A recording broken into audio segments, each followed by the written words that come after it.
So, kamusta po mga ka-Streetwise? Ako po si Takero Miyamoto at welcome po sa aking munting channel. So, mga kababayan, ito, mayroon po mga matutuwang PBBM supporter dito at mayroon din pong maasar na PBBM supporter dito. Pero sigurado po ako na marami pong maiinis dito ng mga DDS. Kasi po, si Isko, ano ba yan? Magkasama sila ngayon ni PBBM. Kahapon, oo. Ayan eh, oh. Di ba? Takero, wag tayo magtitiwala kay Isko. Balimbing yan, oo nga. Naniniwala din po ako.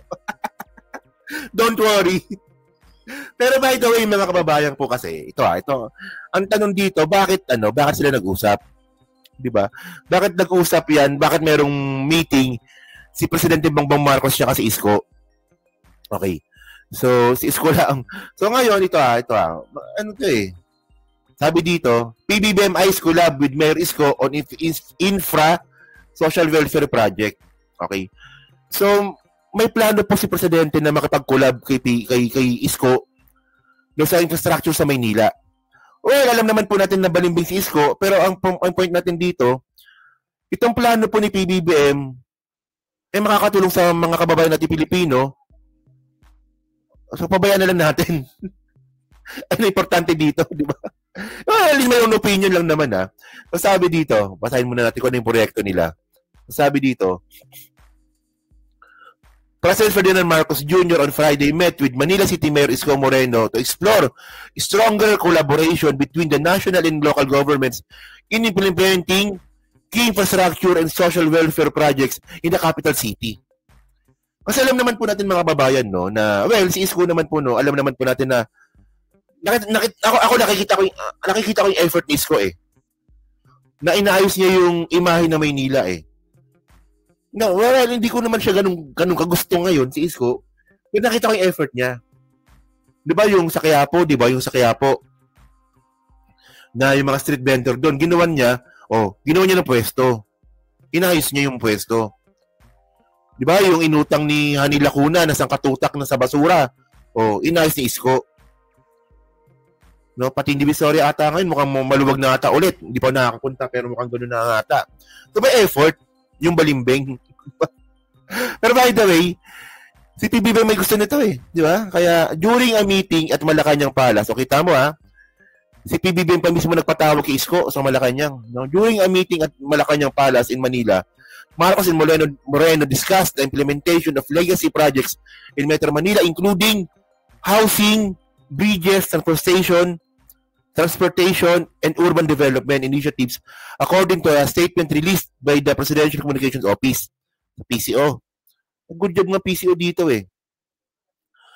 So yun mga kababayan, di ba? So sabi na nga natin na maraming may ayaw kay Isko. No? Pero, well, kung ito naman po ay makakatulong sa taong bayan, okay lang, di ba? Kung cosmetics nga lang yun eh, di ba? Parang cosmetics nga, parang panlabas lang, di ba? Pero kung kukumpara naman natin kay Hani Lacuna kasi nababoy ang Maynila eh. Honestly talaga, no? Kasi ako, pupunta ako na Maynila eh. Sa totoo mga kababayan, ang baboy na Maynila nung si Hani Lacuna ay nandun. Oo. Kaya, sipin mo, lumabas lang si Hani Lacuna nung malapit na eleksyon. Oo. So, kaya ito, tingnan nyo ito So, sabi pa dito sa ABS-CBN, Manila Mayor Isko Moreno met with President also kahapon pala ito, October 17. So, they also tackled housing, transport, and zoning reforms to boost urban development in the city. So, alam nyo kung anong pinakamalupit na gagawin nila dito? Ano ba yun? Ito. Yung golf, kasama yun eh. Ano ba yun? Hindi ko nisa. Ito. Ito pala. Sabi dito na to discuss legacy project in the city including turning the underused Intramuros Golf.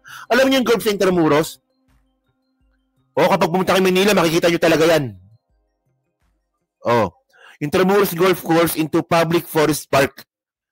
Pabor na pabor po ako dito. Hindi kayo ba? Ayaw nyo ba to? Di ba?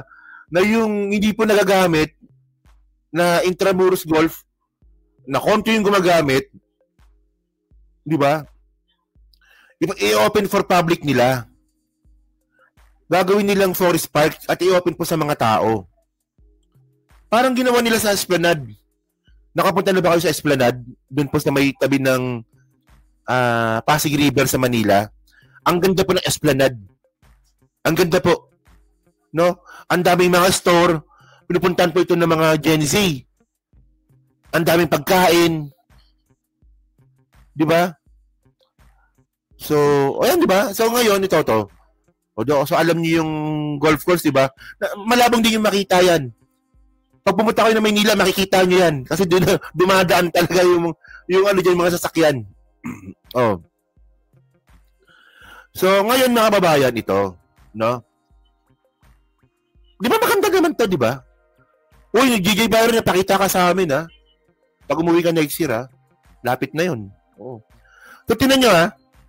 Yung underused nga po na golf course, dun po sa Intramuros, i-open sa public. Mas mapapakinabangan po ito ng mga kababayan po natin, hindi lang po ng taga Maynila, kundi po ng buong Pilipinas. And by the way, mga kababayan, no, ang pinaka-maasar talaga dito, mga DDS. So, alam naman po natin, no, na itong si Digong, itong si Sara, in-endorse, sabi sa inyo, balimbing to eh. VP Sara endorse Isko Moreno, di ba? Oh. Kung maalala po natin nung nakarang eleksyon, si Isko po talaga lumapit po sa mga Duterte. Na in the first place, hindi nyo naman kailangan. Kasi with or without na endorso ni Sara, mananalo naman po si Isko noong panahon na yun. Di ba? Ang tatanungin ninyo mga kababayan, Takayro, bakit naman kasi hindi naman inendorso ng alyansa si Isko? Kasi nga mga kababayan, no, si Isko, si Hani Lacuna po kasi miyembro po ng Lakas CMD. So dahil nga po may alyansa, wala talagang ibang choice ang alyansa kundi ang i-endorso nila si Hani Lacuna. Kahit palpak. Politika. Pero by the way, ang gusto ko lang naman sabihin dito mga kababayan, no? Well, sabihin na nga natin na si Isko is, alam naman natin na balimbing. Na naman masabi ko, Isko, balimbing. Di ba? Pero pag ganyan na meron siyang collaboration kay PBBM, pabayaan na lang po natin. Tandaan po natin si PBBM may gusto niyan, di ba? At saka ako nagtataka rin ako, no? Kung bakit dumikit-dikit itong si Isko kay kay Sara eh. Kasi ito tandaan po natin, no, noong year 2021, nung si Isko po yung mayor na Maynila, ang tawag po ni Isko sa pandemic noon, pandemic. Di ba? So, sabi niya dito, pandemic, Isko vows punishment for those who plundered abuse country amid pandemic. Tinamaan dito si Digong. Tama naman si Isko dito noong panahon ni Digong. No, pinapandemic na tayo, ninanakawan pa tayo. Manila City Isko, ito post ito 2021 pa. October 1, 2021. Kung kailan nga po may pandemic at ninanakawan tayo ni Digong. Gamit po yung formally. Manila City Mayor Isko Moreno Dumagoso blasted government officials and businessmen who exploited the pandemic for personal gains. So sapo si Digong dito. In an interview with the media after leading the oath-taking of nearly 50 local officials, Action Democratico on Friday, Dumagoso said he will run after individuals found guilty of promoting that he called pandemic or plunder committed during the pandemic.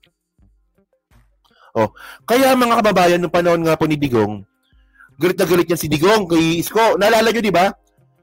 Anong sagot ni Digong? Mga DDS, anong sagot ni Digong? Pinakita po ni Digong yung mga dating picture ni Isko na nakahubad. Ganito ba gusto ninyo? Yan? Mga sinisilip yung ganun. Siyempre, artista si Isko. May mga picture talaga yan na na nakahubad. Mga topless lang naman. Ganun po sinagot ni Digong si Isko. At alam nyo malapit. Ito, nalaman ko to talaga. Kung paano po magtrabaho yung DDS troll. Naalala nyo to? Ito naalala nyo to? Ito malupit to eh. Ayan no? Is komunista. Moreno disputes Comunistag says he is pro-business. Kaya ako hindi ko sinakyan to eh. Kasi alam ko po, may mga kaibigan po kong DDS noon. Yung nasabihin, baka hindi ko baka, hirap kasi. Alam niyo mga kababayan, utos po yan. Utos po sa kanila yan ng mga DDS trolls. O sino mga, naalala niyo yung mga panahon na yan, ganyan po magtrabaho ang Duterte admin nun. Pag ayaw niya sa'yo, papatakihin niya yung mga trolls niya. Actually, content pa yan nila. Marami na content yan. Oh, si Mejorada. Si Nino Barsaga. Sila nagbanggit yan eh. O yung is-komunista. Marami silang tapos ang ebidensya nila mga kababayan, na si Isko daw po kasama doon sa meeting with the NPA at si Isko daw po pumanig doon sa meeting ng NPA. So yun, komunista na ba yun? Paano pag middleman lang siya doon? O diba? Hindi, si Isko, ngayon, maka-Isko na ngayon si Nino. Pero isa siya sa mga nag-expose dito na is-komunista. Tapos ngayon malalaman ko na utos pala sa kanila yun. Utos po sa kanila yun, nasiraan si Isko. Oh. Meron pa isa na content niya na nagbanggit sa akin. Hindi ko lang sabihin kasi baka hindi na kami maging friend. No? Na, alam mo Takero, yung issue na is-komunista nun? Ano yun? Hindi naman daw talaga komunista si Isko. Utos daw sa kanila na siraan si Isko dahil doon sa pandemic na issue. Di ba? Kaya hindi ko sinakayan yun eh. Nung panahon na yun. Oo. So kaya nang nakapagtaka lang no, pagkatapos siya babuyin ng mga Duterte noon, bigla siya kakampi kay Sara. O, di ba? So tinan niyo ha, kaya ko tinawag na balimbing yan eh. Di ba? Binanatan niya si Digong. Una pro Duterte siya nung una. Una pro Duterte. O di ba? Tapos nung nag-pro Duterte, binatikas niya si Digong, pandemic. Tinira siya ng mga DDS. Pagkatapos, di ba, magkaawin na sila ni Digong. Nung eleksyon, kumampi kay Sara. Ngayon naman, naka-PBBM naman ulit. Sa balimbing. Di ba? Pero, mga kababayan, pag ganyan pong para po sa taong bayan naman po yung gagawin ni Isko at katulong yung presidente, so okay na po yan. Okay na para sa akin yun. Wala na akong issue doon. Basta gawin na lang nila yung gawing Forest Park yung golf na yan dyan sa Intramuros. Diba?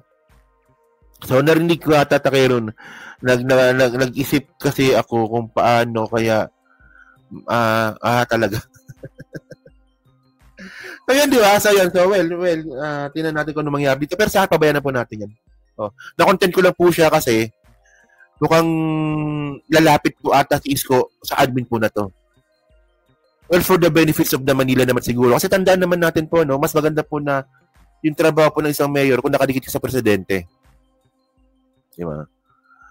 So, hello po, no? So, ayun, hello po. Ngayon po mga kababayan, so kayo po, no, ano po masabi nyo nga po dito sa collaboration po na mangyayari ni Isko at saka ni PBBM. So, kayo po ba? Suportado nyo ba to? So, sa tingin nyo po, ano po masabi ng mga DDS dito na after po na endorso ni Sara si Isko, ngayon naki-PBBM naman po siya. Di ba? So, yan. Pero sa comment lang po sa baba at binabasa ko pong lahat yan. At syempre, dyan po sa Team Replay, pa-like, pa-subscribe. Huwag nyo naman kalabisan, pa-share na po ng video po na to. Yan. So, thank you mga kababayan. So, thank you. Kita na lang ulit tayo mamaya sa Radyo Pilipinas.